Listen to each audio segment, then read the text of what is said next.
And last but not least, we've got our final from team faculty, Dr. Mark Farmer, and his talk is entitled, Moving Towards Answering Life's Biggest Question.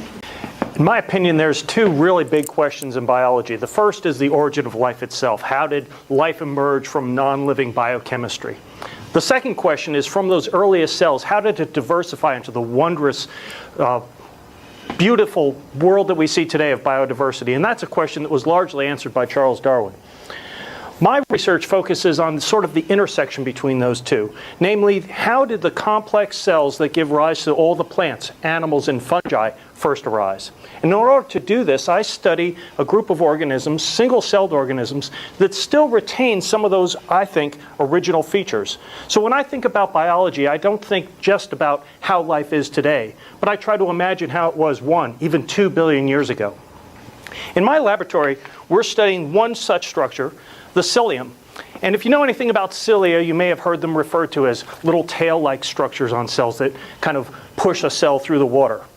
But in the organism that I work with, Paranema, it uses its cilium in a variety of different ways. Sure, it can use it to move through the substrate, but it can also use it to feed itself.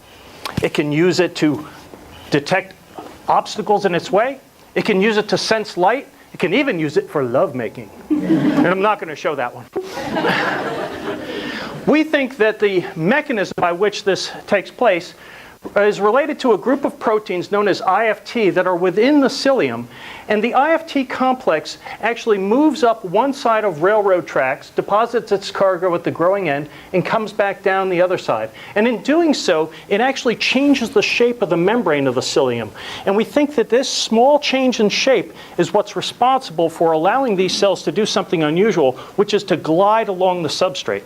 So what Paranema does is it lays its flagellum down in front, its cilium in front of it, and basically glides along in what I think is a very, very ancient form of cell motility. Now, all complex organisms, including ginkgos and geckos, still have these IFT complexes. You and I still have them, and I think that they still play a role in our biology, which is why understanding how Paranema moves does have relevance to our understanding of our own biology. Now, if someone came from another galaxy and wanted to know how humans construct buildings, we wouldn't hand them the blueprints to a skyscraper. We would show them a hut with its simple ideas of a wall and a roof and a door by which you go in and out. So in terms of what I do in biology, I study the huts. Thank you.